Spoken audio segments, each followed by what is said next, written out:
नमस्कार दर्शक बंधु बद्य जीवन यूट्यूब परिवार रे आपण मानक स्वागत जनाऊँगी मु बद्य जोगेश्वर दास। नमस्कार, जय जगन्नाथ। प्रिय दर्शक बंधु, आज आसतु जानिबा गेंडु फूल बा कुसुम फूलर औषधीय गुण संपर्क में। कुसुम फूल को क्यों क्यों रोग पाई केते मात्रा रे केमिति क्यों पद्धति रे व्यवहार करने कथा आज आसतु जानिबा एही वीडियो माध्यम रे। गेंडु गछ आमर एक अति परिचित गछ। फूल पाई समस्ते निज निज बाड़ी बगीचारे यही गछ लगाई थांती। एबे गेंडु फूल चाष करी अनेक चाषी लक्ष लक्ष टंका उपार्जन करुछंती। भारत प्रतिवर्ष लक्ष लक्ष टंकार गेंडु फूल विदेश को रप्तानी करुछि। एही फूलर पाखुड़ारे विदेश रे एमिति लेप एमिति मलम प्रस्तुत हेउछि जेउथिरे कटा फटा छेचा घा बंधुक पिस्तल बाजी आघात होता घा कुआड़े शीघ्र सुखी जाऊँगी। घा आउ सढ़ु नहीं कि पचु नहीं। आँकरे रही घा शीघ्र पूरी जाऊँगी। आम गेंडु फूल विदेश को जाई आज एक प्रकार कीर्ति स्थापन कर सारा। साधारणतः गेंडु फूल को आम कुसुम फूल बोली कही था। हलदिया नाली तेली एमिति प्रकार भेदरी गेंडु अनेक प्रकार रही अछि। औषध रूपे गेंडु पत्र फूल एवं बीज व्यवहार करा जाय थाए। गेंडु पत्र रही एक प्रकार उग्र गंधयुक्त तैल। सही भली यार मंजी रे एक नियारा तैल अछि। गेंडु बीजर तैल निर्लोम करणार्थे व्यवहार करा जाय थाए। गेंडु कफ और पित्त प्रकोप को प्रशमन करे, फुला और पीड़ा को दूर करिथाए, रक्त को शुद्ध करे। एथर आसतु जानिबा गेंडु फूलरू क्यों क्यों रोग को दूर करा जाय परिबो ए केमिति प्रयोग करा जिवो। प्रथमे जानिबा गोड़ हाथ कटि गले गेंडु फूल केमिति व्यवहार करिवे। गेंडु पत्र को मकची सही स्थान रे पट्टी बांधी देले पीड़ा क्षत खूब शीघ्र प्रशमित होइथाय।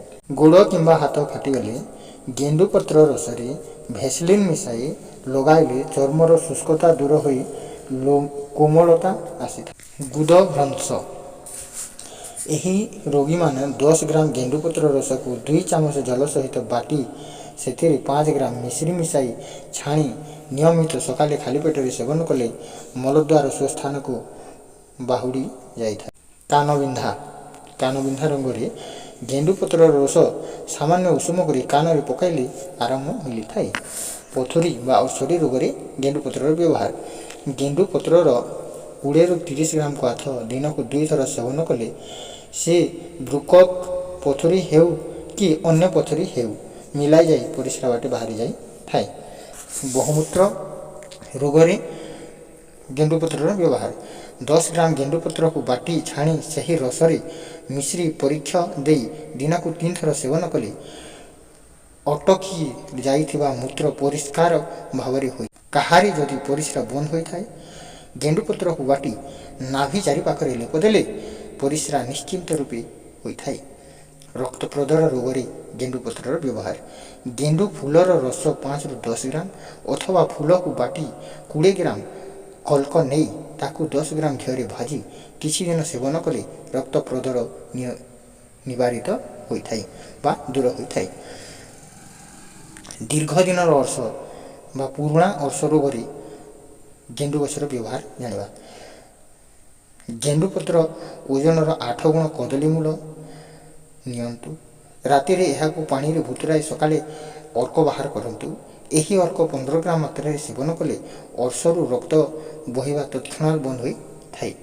गेंडु फूल पाखुड़ा को घी रे भाजी प्रति 4 घंटा रे दिन को 3 थर खाइले अर्शरु रक्तस्राव बंद होई थाए। केवल गेंडु फूल रस पीले मध्य उपकार मिलिबो। अर्शरे गेंडु फूल को बाटी लेप देले मध्य लाभ मिली थाए। निर्लोम करणार्थी गेंडु गछर व्यवहार। गेंडु फूलर तैल काख आदि केश थिवा स्थान रे लगाइले से स्थान निर्लोम होइथाए। एथिपाई आउ एक उपाय करि पारिबे। हलदी को नड़िया तेल रे फेंटी पेस्ट करी गोड़ हाथ काख आदि रे जियों ठारे लोम सब उठिछि लगांतु।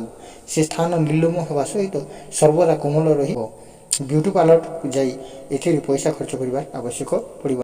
सेक्स रो उग्रता शांति पाई ଯେଉଁ କିଶୋର କିଶୋରୀ ଯୁବକ ଯୁବତୀ ଅତ୍ୟନ୍ତ କାମୁକ ସ୍ୱଭାବର ସେମାନେ 10 ଗ୍ରାମ ଓଜନର ଗେଣ୍ଡୁ ବୀଜ ଯାହା କଳା ଦିଶିଥାଏ ବାଟି ପିଇଲେ ଖୁବ୍ ଶୀଘ୍ର ସଂଯମତା ଆସିଥାଏ। ସ୍ତମ୍ଭନ ଶକ୍ତି ବୃଦ୍ଧି ପାଇଁ ଜାଣିବା। ଯେଉଁମାନଙ୍କର ସ୍ତମ୍ଭନ ଶକ୍ତି ବୃଦ୍ଧି ହେଉନାହିଁ ବା ଶୀଘ୍ର ପତନ ହେଉଛି ସେହିମାନେ 1 ଚାମଚ ଗେଣ୍ଡୁ ମଞ୍ଜିର ଚୂର୍ଣ୍ଣ 1 ଚାମଚ ମିଶ୍ରି ଚୂର୍ଣ୍ଣ ମିଶାଇ 1 କପ୍ ଦେଶୀ ଗାଈ କ୍ଷୀରରେ ଗୋଳି ଏହି ମାତ୍ରାରେ ଔଷଧ ସକାଳେ ସନ୍ଧ୍ୟାରେ କିଛି ଦିନ ସେବନ କଲେ ବୀର୍ଯ୍ୟ ଯେମିତି ବୃଦ୍ଧି ହେବା ସେମିତି ଗାଢ଼ ମଧ୍ୟ ହେବ। ସ୍ତ୍ରୀ ସଙ୍ଗମରେ ସ୍ତମ୍ଭନ ଶକ୍ତି ମଧ୍ୟ ବୃଦ୍ଧି ପାଇବ। ଜିଭ ଘା ବା ଜିଭ ଅଲସର ପଥ୍ୟାପଥ୍ୟରେ ରହି ଗେଣ୍ଡୁ ପତ୍ରର ରସକୁ ମୁଖରେ କିଛି ସମୟ ପାଇଁ ଧାରଣ କରିବା। ଏହି ଉପାୟ ସକାଳେ ସନ୍ଧ୍ୟାରେ ଦିନକୁ 2 ଥର କରି ଏଥିସହିତ ହରିଦ୍ରା ମୂଳ 10 ଗ୍ରାମ ଦରକୁଟା କରି 500 ଗ୍ରାମ ପାଣିରେ ସିଝାଇ 100 ଗ୍ରାମ ରହିଲେ ଛାଣି ଦିନକୁ ଥରେ ସେବନ କରିବ ଏବଂ ମୁହଁରେ ଓ ଜିଭ ଉପରେ ହୋଇଥିବା ଘା ସ୍ଥାନରେ ଶୁଦ୍ଧ ତୁତିଆ ରଖିବ।